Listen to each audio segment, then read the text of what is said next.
दोस्तों, जब इंसान कुदरत की नेचुरल साइकिल में बाधा उत्पन्न करता है तब प्रकृति उसका हिसाब खुद लेती है और ये इकोलॉजी का सिद्धांत है। और दोस्तों, ऐसी ही एक भूल चीन ने आज से 60 साल पहले की थी।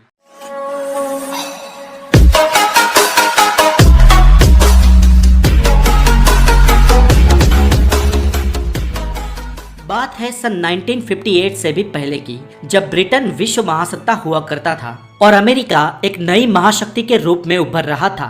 उस वक्त चीन छान युग में जी रहा था और तब एक इंसान ने चीन को इस छान युग से निकालकर रॉकेट युग में ले जाने का संकल्प लिया। इस शख्स का नाम था माओ जेडोंग, जो People's Republic of China party का फाउंडर था। सन 1958 में चीन भी भारत की तरह ही एक कृषि प्रधान देश हुआ करता था और इसी बीच माओ जेडोंग ने एक सपना देखा। सपना ये साधा कि कुछ 15 साल के ही भीतर वो चीन को इतना आगे ले जाएंगे कि चाइना अमेरिका की इकोनॉमी को पछाड़ देगा और अगर सब कुछ सही साट रहा तो चीन ब्रिटिश इकोनॉमी को भी पीछे छोड़ देगा। और इस काम को अंजाम देने के लिए बकायदा एक प्लान बनाया गया जिसे कहा गया द ग्रेट लीप फॉरवर्ड। पूरा प्लान तैयार था, बस इसे अंजाम तक ले जाने के लिए अगर जरूरत थी तो सिर्फ एक चीज की, और वो था चाइना की खेत पैदाशों के द्वारा उसकी इकोनॉमी को स्ट्रॉन्ग करना। और इसलिए माओ की सरकार ने खेती पर ध्यान दिया। लेकिन यहाँ पर कहानी में ट्विस्ट आता है दोस्तों। हुआ यूं कि चाइनीज वैज्ञानिकों ने ये पाया कि एक छोटी सी गोरैया चिड़िया आमतौर पर हर साल लगभग 4 किलोग्राम जितना अनाज खा जाती है और चाइना में गोरैया चिड़िया और चूहे इतने थे कि वो बड़ी भारी मात्रा में खेतों के अनाजों का सफाया कर देते थे। अब अगर इन हालात में गोरैया चिड़िया को ही मार दिया जाए तो अनाज की मात्रा भी कुछ हद तक बढ़ जाएगी और निर्यात में भी इजाफा होगा।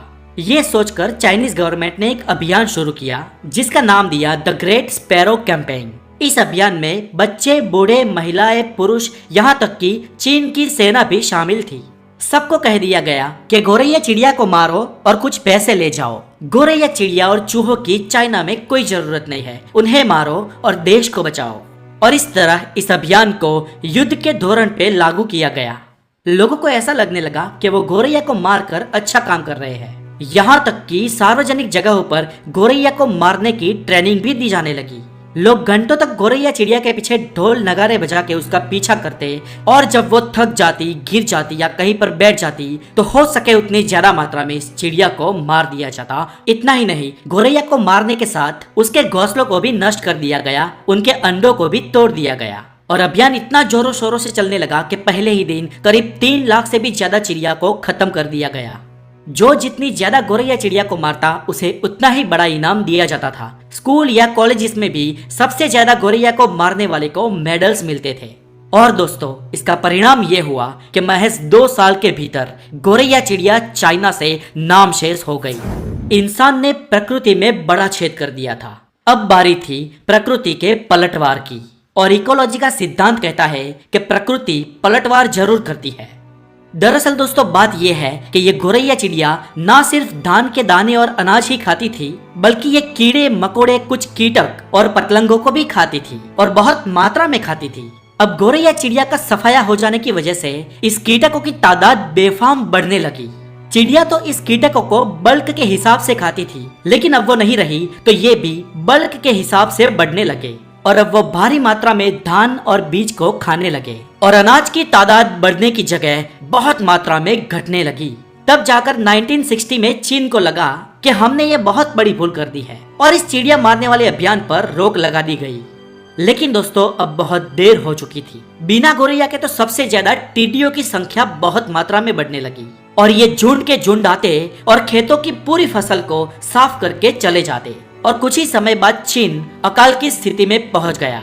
चाइनीज पॉपुलेशन उस वक्त भी 66 करोड़ के पार थी और खाने की इतनी भारी तंगी पड़ी कि लोग भूखे मरने लगे। लोगों को खाने के लिए राशन न मिलता और इस अकाल के कारण करोड़ों लोग तरस तरस के मरने लगे।